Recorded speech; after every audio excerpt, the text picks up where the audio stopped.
Hey everybody, welcome back to Imperfectly Christian. So, excuse me, last time we were together, we briefly discussed our season of singleness and what it's like to be single and being prepared for dating. So we're going to fast forward a little bit and talk about dating. First of all, I want to start by speaking life. You are not going to be single forever. God has a mate out there for all of us.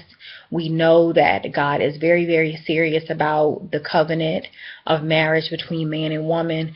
We also understand that God has created a helpmeet for every gentleman that's out there. So what I want you to do in preparation while you're dating is to take an opportunity and read 1 Corinthians 13, 4 and 8, and it talks about what love is and what love is like, and also read about the commission of marriage, because when you're dating for marriage, it truly is a playground, if you will, for marriage. Take your time when you're dating.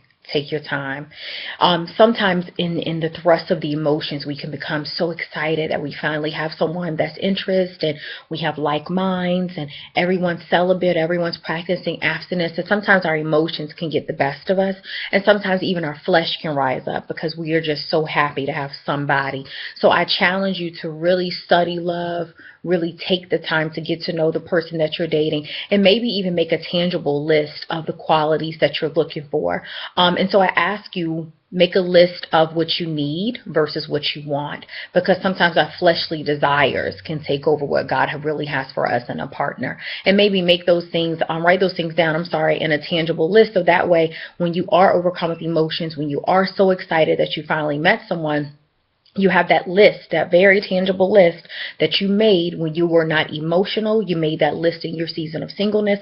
So that way, when you are full of emotions, your flesh is rising, you can go back to that list that you created with God directing you and be able to kind of check, kind of a checks and balances list based off of what you are looking for in a mate and what this person that you're currently dating possesses. So I ask you kind of a tricky question.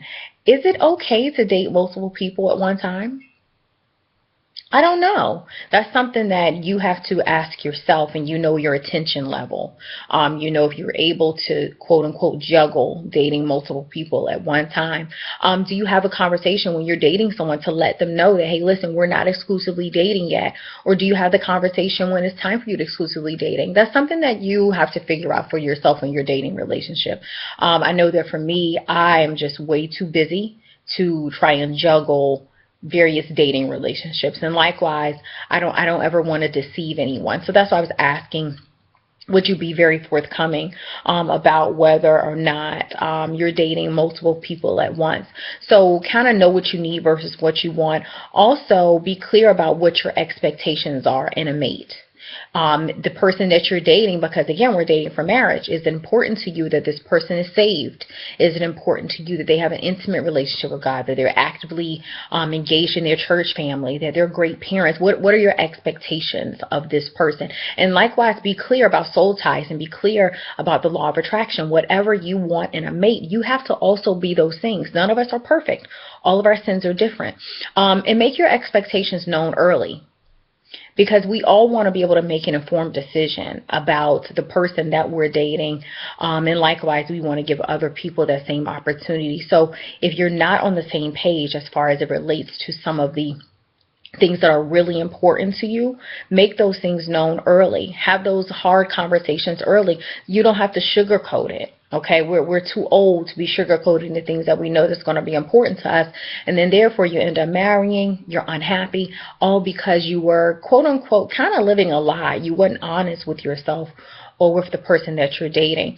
If you're dating for marriage, let that be known. Not necessarily in the first date, maybe by the third or fourth date, that, hey, listen, I'm looking for a husband, or hey, listen, I'm looking for a wife, because that will let you know right then if the person that you're dating, if they are not dating for marriage, then that allows you to understand that maybe you guys are not just on the same page. Now, I'll caveat that by saying to make sure you let this information be known without any pressure. without making it seem like this person that you're dating, hey, listen, I need to marry you and we need to get married in 60 days. And no. You just want to be clear what your ultimate goal is with the person that God has for you while you're in a dating relationship. But like I said, take your time to really get to know the person, to really get to know what their qualities are, and also to know what your non-negotiables are.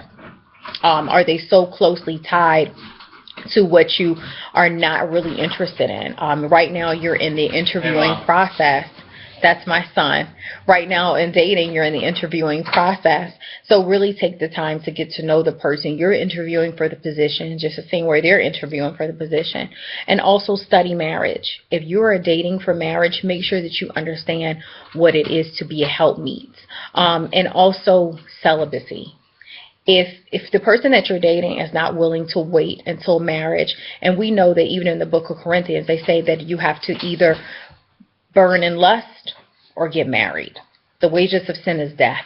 So celibacy is huge. And I cannot say that I have not struggled with that previously in my life, but I am now at a point where I only want to live a life that's pleasing to God, and I don't want to disappoint him.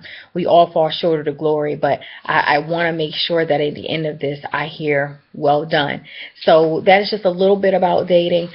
Certainly feel free to chime in. And this conversation will certainly continue. There are so many facets to dating.